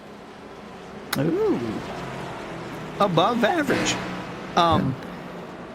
And we're right around that average of last caution in the race with 17 to go, but there's still opportunity for yellows to be had in this one, so this will be interesting. The 52 of Peyton Howell, he entered as the points leader. He got super aggressive on that restart, and that time through 1 and 2, it was crucial that he got around the 95 because of the timing of the yellow. He was just in front of him, and now that's going to put Sebastian Marin in a situation that we have not seen so far tonight, and that is being the one chasing the leader and trying to time the restart. We know how good of an advantage it is to restart as the leader on the inside lane, just from Sebastian's perspective, but I'm not sure if we can go back and look at that restart, but the 52, he timed it perfect, and that's kind of what played into him being the leader right now. Yeah, I would probably be a little bit of a struggle to go back and get it, but yes, he did get a really good restart there and just timed it perfectly. But I will say, and this is something that you don't see in too many leagues, but I think it sometimes happens here where the drivers in this league take so much pride in being able to beat that 95 because they know obviously how good he is, and I would not be surprised if there was almost some competition DW style just to get a good enough of a restart to make sure that 95 doesn't get into victory lane. Make him have to work for it. You know he will, but if I was like the 95, the 82, or if I was the 7, I'd struggle to help the 95 because I don't want to help him get into victory lane. Ammon's given a +2 to the 30 of Jeremy Miller for the cause of that caution. 20 laps to go. We'll have 16 to go when we get to the line, and Peyton Howell looking to cap off a pretty solid day. He's had top 5 pace all day. He's up front now, leading for the first time tonight, and looking to add to that gap whatever he can from Brian Mercurio. Mercurio entered second. James Skyle, he entered 4th on the night in the point standings, but Jake Nichols, Alex Chilcutt, they're still trying to make up ground. Chilcutt actually back there is inside the top 10 as we're coming up on the restart. 16 to go, and a great jump for Peyton Howell. That's as good of a jump as you could get. And now, again, what will these drivers do? Will they work with Marin? Will they split him? Can Marin get to second here on the outside of Mercurio through 1 and 2? Again, track temp going down, grip going up. Peyton Howell not going to get too much of an advantage. He's going to take the draft away from Marin. But let's see what Mercurio can do on that inside in turn 3. The first time the 95 has been in dirty air all day from being behind the leader, and Mercurio giving him a run for his money on the inside, door-to-door for a second. Meanwhile, 3 wide in the back inside the top 5. Jonathan Evans looking to put his 26 car into the top 5 picture. The 48 of Wright low, the 7 of Skyley middle, and Jeff Wright trying to get high and thought about going low, but he can't. AJ Stravato's there in the 77, but he'll tuck in the line going into 3. And Jeff Wright, another one of the drivers who was super good on the short run, and that's kind of what we have. First driver on the freshest of tires right now is actually Alex Chilcutt. Does have 6-lap fresher tires, but what kind of damage did that 60 have? You could see him slicing and dicing mid-pack as well. Jake Nichols not making progress. That damage. He's in 20th. He's in the mix, but well, actually he's not in the mix. He's just trying to suffer however best he can. But now coming to 14, 13 laps to go. Again, you said it, Hunter. First time the 95 has dealt with dirty air. I did hear some wall sound effects, but no caution. First time the 95's in dirty air. Can he work through it? Trying to do the best that he can. Meanwhile, back there with 3 wide. For the 7th position, John Hall. Outside, middle is Stravano, and low is Zach Kerr. Kerr was the first yellow of the night. Oh, there goes the 23. Ryan Swan clipped them going off a 2. And the yellow is going to fly with 13 laps remaining. Bryce Senesac into the inside wall. And just like that, we're going to re-rack him and restack him. Cautions are flying like this was the old... Actually, I can't make that comment. I was going to say cautions flying like this is the old Chicago Motor Speedway. I don't think that track was very caution-prone there, the 1 mile track that probably no one remembers, but let's see what happened there. Well, 54. Got up into Miller, came down. Wrong button there. Poor Bryce Senizak, just nowhere to go. And Travis Beckner, I'm not sure if we caught that at the tail end, had to go low to avoid getting clipped from Bryce Senizak. Oh, yeah, he didn't miss it by much either. So. But there's we saw Jake Nichols a few seconds behind it again. They keep wrecking, and he might not have the pace, but if they keep wrecking, he'll keep moving on up in the running order. Now, this is enough of laps that it could be a tangible call here. John Hall coming in out of 7th, 20 guys on the lead lap, so he's going to lose a fair amount of spots here on this. But I honestly thought more drivers, maybe 6th to 8th on back, would have pit. Because at this point, why not? I mean, it's enough laps that it could mean something. So we're going to have the first driver on tires, on semi-fresh tires here. I'll pull the ticker back up here just to describe this for whatever it could possibly mean. Chilcutt. Now, how much damage does he have? How much beneficial will those tires be? But now where you start to get to tangibly fresh tires, Ryan Swan in 10th. And I'll tell you, on a good restart, you can probably pick off 5 or 6 cars if you get yourself a good restart. Yeah, John Hall, Zach Kerr, Travis Beckner as well. I'm presuming he had another set of tires to come in and pit. Him being back on the lead lap, this is going to be a huge sprint to the finish for him. I think we'll get the 1 to go this time through, then the restart with 9 to go, if math is mathing there for me. But, yeah, 20-plus lap advantage on tires compared to the leaders of Howell, Marin, Mercurio, Wright, and Scioli. This is going to be a big restart for those guys that pitted in the back. Not a whole lot of laps left, and with the way the yellows have been falling, it does help to use the tires, but if you don't have enough laps to take advantage of them, then you're kind of just sitting there. Now, you'd hate to waste a set, but at the same time, they've been on these tires for 23 laps, but maybe only 12 to 14 of them or so have been green flag laps, so they're not as old as they could be, but they've endured a lot of heat cycles, and we know that does affect the handling. But obviously that last restart, Peyton Howell got the jump he needed to get. Mercurio almost managed to clear Sebastian Marin, and as we're reading in our YouTube chat, don't let him win, P. So obviously we got someone rooting for that 52. Like I said, you don't want to... It's like letting Jimmy Johnson win a race in about 2010. Just come together as a unison and keep the Dominator out of victory lane, but so hard to do. And we'll figure out in 9 laps if they'll be successful as a unison. Yeah, another big restart coming through with 9 laps to go when we get to the line. Peyton Howell, Sebastian Marin going to be the front row. Mercurio, Wright, Scioli, chase contenders inside the top 5. Evans looking for a solid finish in 6th. AJ Stravalo, Chilcutt, a couple more chase drivers in 7th and 8th. And then 9th and 10th, we find Ryan Swan and Justin Bolton coming through. 9 to go at the line. Peyton Howell, great jump again.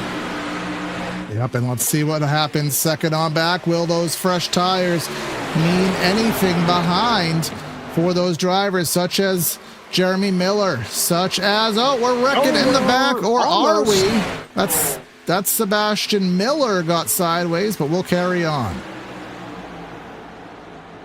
Indeed.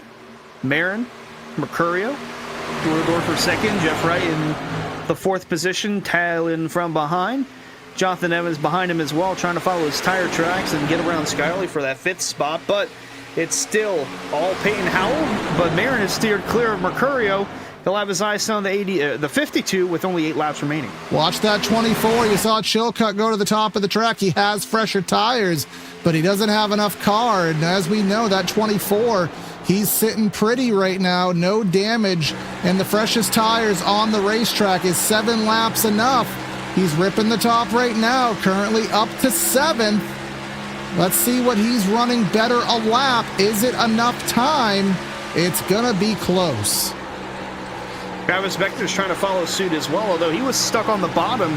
Worked out better for John Hall. He's going to be looking close as they're hitting the wall up there. It's Jeff Wright bouncing off of it. There's Beckner behind as Scioli is looking to try to keep both of these guys behind. The 24 is going to go in the middle. The 27 is going to follow through on the bottom and try to catch back up with John Hall. 6 laps to go. Howell with the 50 or the 95 of Marin behind.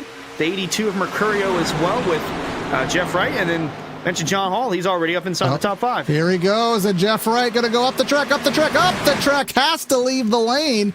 Marin and Mercurio side by side. That's just going to make John Hall salivate because now they're going to slow each other down and just allow him to get by even quicker. This is the money call. Here he's going to go to the bottom of the track, 3 wide to the flat. John Hall, fresh tires.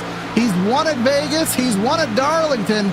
And he's right here on the cusp of adding a Chicagoland win to that list. And Travis Beckner behind. He's trying to keep up with him, and he's going to make contact with Scioli. Scioli's going to go spinning into the wall, and we're going to have a green-white checker finish. The yellow is back out. He tried to thread the needle through 1 and 2, and he just couldn't quite get around the 7 cleanly. And, well, we're going to re-rack him and restack him once more, Corey. Yes, this says, somebody said Nashville 2024 in YouTube chat. It is kind of shades of it here, but let's see what happens. There's Beckner, like you said, threading the needle, and the 7 came up. I mean, we'll see what admin calls on that. I'm going to lean towards racing deal, to be honest with you, but I would agree. Because I could tell from the aerial. Look how close he is on the apron there, and then it just kind of washes up here, and then 27's keeping his line. And, I mean, it's just unfortunate contact. Jonathan Evans, it seemed like he was going to have a solid finish tonight. Some damage to the right side of his car as, well, the garage has been a home to many over the last 30-plus laps or so. But this will be back-to-back seasons with a green-white checker finish for Chicagoland, and that is the best thing that Payne Howell could have asked for. If that kept going green, I'm not sure if he would have been able to hold off John Hall. But Sebastian Marin coming down pit road might as well come in and get some fresh tires. He, again, not in the chase, just looking for a win. But with only 2 laps, we'll see how many spots he can make up in that quick a time. And you were right. Racing incident between the 7 and the 27. Jesus, I'm like, I think 2 for 3 today on my guest calls, doing pretty well. But I mean, how could you possibly feel right now as a driver if you are really anybody else besides? Let's just I'll pull up the ticker again. That way we can get the stints on the screen. You have, all right, John Hall, Travis Beckner, Josh Parrish, and they're in perfect alignment. They're going to start all directly behind each other, 2, 4, 6, and 8. Who do they appreciate? But how do you feel if you're everybody else? You basically know I basically have no chance. So you're trying to make a gourmet spaghetti and meatballs here with dollar store ingredients, but somehow you got to make it happen. Yeah, that's the tough part if you're Mercurio and Jeff Wright and Justin Bolton. If you're going to be restarting on the inside lane, everyone to your outside, at least in the first 4 rows, they're all with fresher tires than you. But man, this is really going to be close because Payne Howell, if he can get the launches that he's been getting, it will put him in a really, really interesting spot for Hall, Beckner to try and run him down. I wouldn't count Josh Parrish out of a possible top 5 position. Not sure if we've really mentioned that 71 car a whole lot today, but what a recovery this would be for Travis Beckner, though, nonetheless. He was Absolutely. 3 laps down at one point, close to 4. Yeah. The yellows kept falling at the right time for him. He got back on the lead lap, decided to pit under one of those yellows. I think it was the second most recent one, and just tried to follow the 24 as best as he can, and unfortunate that the yellow came out for him, but fortunate that he wasn't caught up in any more carnage than need be. And Corey, he might salvage a possible podium to what looked like to be a really gloomy day. I mean, hell, don't write him off. He times the restart well. You never know. Could get himself in victory lane. And Hendry County might be closed for the season, but he might have to go down there and celebrate if that is indeed the case. But Peyton Howell, again, older tires there. How well will he fire off? And that outside row, the top 4 drivers up there, all on fresh tires. Here we go. 2 laps to go. Will we make it to the white? We are in overtime right now. Green flag back in the air. 27, the 24 nose to tail, but the 52, he got such a good launch. It's going to bring Mercurio to the front. John Hall, door-to-door with the 48 of Jeff Wright, and Beckner door-to-door with Nick Bolton, or Justin Bolton, in the 41. So they're door-to-door. Here comes number 82. He'll have a run going into turn 3, but John Hall will send it deeper through 3 and 4, and he's going to get clear. He's going to have 1 lap to do so. The white flag's waving, and he's going to look low. We're going to touch. Howell stays in the lead with 1 to go. And here we come to the white flag. Peyton Howell has the lead, but Travis Beckner looking pretty right now. Freshest tires, but can't get the bite off the bottom. Here comes John Hall with the run off of the corner, going to the outside. Peyton Howell on the old tires. John Hall with the new. Travis Beckner figuring out what's going to happen.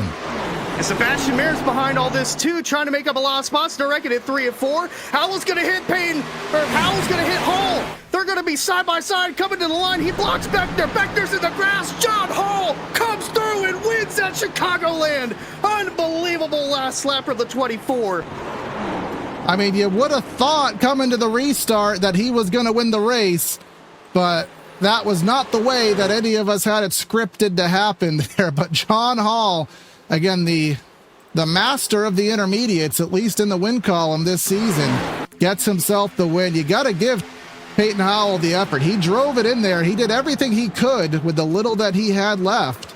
Drove it on in there, up the track. I thought Travis Beckner had the race won here, but didn't have the momentum. And he just went through the grass. He actually lost the podium spot from going in the grass. Where did Merritt come from?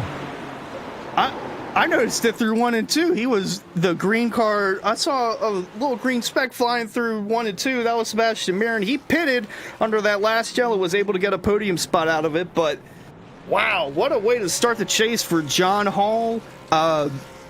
Jake Nichols, and I mean, good recovery too. So while this is all going on, we're recovering and trying to put 2 and 2 together here, and we're getting 7. But anyways, John Hall with a 0.07 of a second finish there over Peyton Howell. Sebastian Marin dominated the race. How he got back there to 3rd in 2 laps beats me, but he did. Travis Beckner had the race in his sights, but he'll get a 4th. Mercurio, a very methodical 5th here today. Zach Kerr, 666 situation there. AJ Stravado, 777. This is just everything is just backwards right now. Justin Bolton, Alex Chilcutt, Sebastian Miller, top 10. Great recovery from Chilka and the first top 10 on the season for Sebastian Miller. Ryan Swan misses out in 11th. Great recovery for Jake Nichols. He finishes 12th. Lucas Lodato in 13th. Josh Adams, Diego Sainz in the top 15. And then they did wreck in 3. I want to say Jeff Wright was a part of it because I know he was up there. He finished the 16th. Jeremy Miller, Josh Parrish, James Scally, I believe he was it says he's 5 laps down. Was he a part of the last yellow? The one before? We'll see.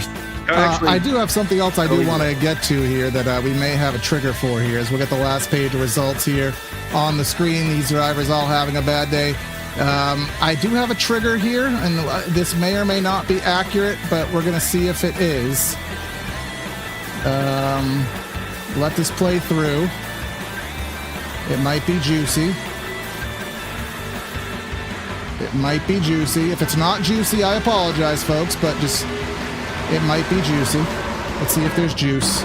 It's juicy. Oh, wow. So, hopefully you had your straw for that juice, but who's going to be sipping on something, and it may or may not be juice, but it's going to be some celebratory fluid, and John Hall has it with Hunter. Yeah, I mean, unbelievable way to cap off the race, John. Congrats on the win. Take me through your thoughts on, I think it was the second to last yellow, when you had to decide if you were going to keep going or if you were going to make a pit stop, try to make something out of nothing. Take me through your call on coming through and making that pit stop. Yeah, I mean, I was going to do nothing but run 7th to 10th that whole time there at the end, and I was fighting for my life back there. And I knew how tight it was, and I was just like, you know what? I'm going to throw a Hail Mary here and see if this works out. And we had enough laps there on that last restart to where I was like, oh, okay, we got the speed to get up there, and it stayed green long enough to get me to second. And then I was like super stoked that I was getting there to Peyton. And then the last yellow came out, and I was like, oh, great, here we go again. But no, it was just trying to make something out of running terrible. Well, not terrible, but not having the race-winning speed, and just maybe hoping I lucked into one. And lo and behold, we got the yellow we needed, and the last run was long enough. So yeah, I mean, I said at the beginning of the show, the person who usually leads the most laps, at least the last couple of seasons here, usually does not come home with the win. You only led one lap. It was the one that mattered the most. Congrats. Take me through your initial thoughts on Bristol, going to a short track. You enter with only 13 points separating you and Peyton Howell from the points lead. yeah, no, this was the night we needed to get the chase rolling off on a good start. I looked at the points before this race, and I was like, all right, well, I'm going to need some disruption to happen here with the guys in front of me and have a really good run. So yeah, it's definitely doable for sure. Bristol's one of my favorite tracks. It's a lot of fun. There's going to be beating, banging. We're going to be all over the racetrack. It's going to be a lot of fun, and we'll probably see a whole bunch more shakeup in the point standings. So if we can just keep the momentum rolling there, we'll be in a good spot to hopefully maybe steal the lead away from Peyton here. But hats off to Peyton there at the end for running me really clean. And yeah, all the LVV guys were really fun to race with, and we're doing a great job with LVVs. So looking forward to it next week. And coming through clutch when it matters most, John Hall kicks off the chase with a win at Chicagoland. Congrats, John.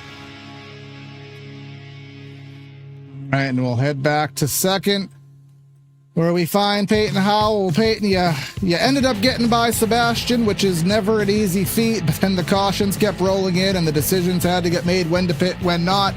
Unfortunately for you, you had to hold on the old tires, and you nearly still pulled it off, man. Just kind of talk about that last sequence of staying out and trying to hang on.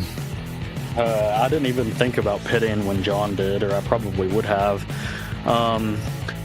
Yeah, I didn't realize that there was only like 14 cars that were even halfway competitive. So I knew I was kind of screwed after John pitted and he was kind of flying through the field. I was just hoping like maybe I could hold him off enough on that green white checkered on that second one, and like maybe stop him off of 4 and pull him back and maybe get a push from somebody. But coming off of 4 to the white, I would have never blocked him like that, but my screen froze, so I kind of just held the wheel like where I could, and once it come back, we had already made contact. So and he probably would have cleared me there and went on to win easily, and I'd have probably finished worse than I did. So yeah, I don't know. I drove as hard as I could to pass Seabass, and I was like, oh, well, you know, we might have a shot to win because clean air is so important, and I don't know why we kept wrecking for 45th all night. Yeah, I was saying on air, it's like there's a collective in the league. Just if he's here, you got to manage to beat him, and I guess everybody did beat him. Unfortunately, it's not you, but point standings wise, they are hot off the presses, and with so many guys having issues here today, there's a bigger spread, but you're up by 13 points. 2 of the remaining 4 chase races are short tracks. So how important is it to have any kind of points lead heading into 2 tracks that can get a little iffy? I'm excited for Bristol next week. I think it's might be my best track on the sun. So yeah, I'm glad that we're going to Bristol. Hopefully I can run well and extend the points lead more, but I know it's probably going to come down to a big old fight at the end. We'll probably be at least 3 or 4 of us with the fighting chance going into Auto Club. So I think it's just all about managing running top 5 the rest of the playoffs, and just kind of hoping that you can maybe steal one and get some of them extra bonus points. Absolutely, man. Well, we'll see you at Bristol next week. Any final words or shots before we let you go? Yeah, can I thank y'all for putting on the broadcast, Jacob for putting on this league. I got to thank Wyatt Duelane for sponsoring me this season. Y'all can check him out on YouTube, Twitch, TikTok, and Instagram at WD Racing 51. I'd like to thank Icon Apparel, Unrivaled Innovations, Superior, Timothy and all the guys at LVV for letting me race this season, and I hope we put on a show there at the end. Absolutely. It was one to watch, man, and hopefully one of them gets in victory lane for you soon. Congrats. Yes, sir. Thank you. Do want to report quickly a rare +3 Ori assigned to the number 30 for that little juicy moment there, as we so decided there. But with Hunter is Sebastian Marin, and we could figure out how the hell he got there.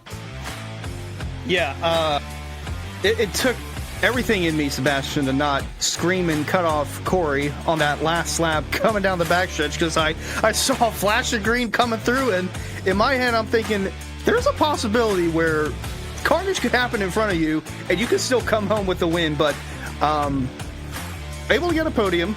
No, you're only going for the win here, but take me through that call to come down and pit, come to the green white checker.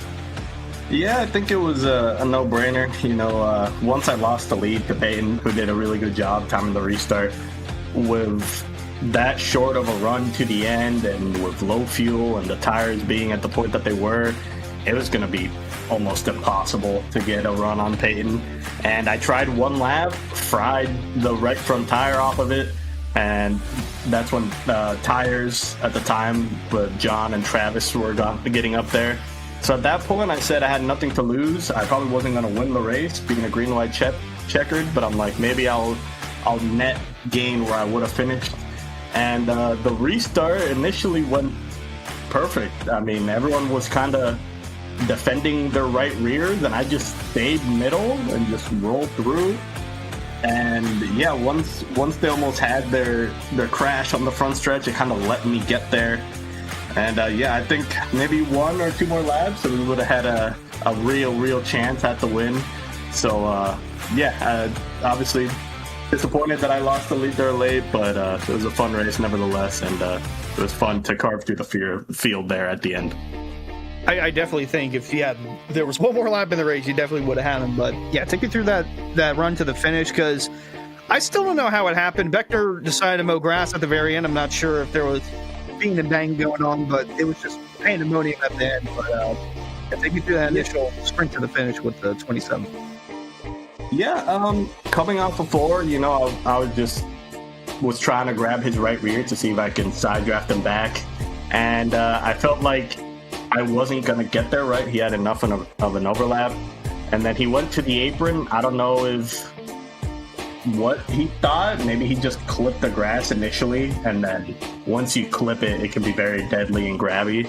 So as soon as he went in the grass nowadays, it's not like before. The grass nowadays really slows you down. So as soon as he touched it, it just really slowed him down, and I managed to sneak a P3 from that. So. Well, congrats on the podium. Unfortunate to be on the new trend here where the driver who leads the most laps at Chicagoland does not win for the third straight season in a row. But congrats on the podium. Hope to see you in Bristol next week. Yes, sir. Thank you. Have a good night. Well, a different style of race here today, Hunter, for what Thursdays usually bring. Usually, we're not having a beaten rock and talking robot style finish there, but absolutely phenomenal finish there, John Hall, and crazy that 95 did what he did. Yeah, it's unbelievable. Just the sprint he had at the very end. I mean, I really almost bursted out screaming that Sebastian Barrett has a shot to win it. I mean, he got up to third there on that last lap, but yeah, looking at the point standings, Payne Howell's still the leader. John Hall, he moves into second in the point standings, 13 points behind. He's actually tied with Mercurio, so that win was very crucial for him. Jake Nichols, Skyler, they moved down a spot in points. Chilcutt, big top 10 finish from him to recover from that incident with Jake Nichols. He's +2 in the standings. AJ Stravato +2. Travis Beckner, we thought it would be a wash for him. He's +3, up to 8th in the standings. Zach Kerr, 9th. Jeff Wright stays in 10th. Connor Horn, unfortunately, down to 4th. And I don't even think Doppelganger was here, so he's dead last in the Chase standings as we head into Bristol next week. You'll want to stay tuned for that. It'll be a triple header of area at Bristol for round number 2 out of 5 here in the 2026 race for the area chase. But like, share, comment, subscribe on YouTube. Consider liking and subscribing on the Twitch side of things, and stay tuned for the other content here on PTR TV. Another busy week next week, and we'd love to have you in the booth with us. But that'll be Corey and Hunter signing out of the booth. Have a great night, and we'll catch you next time.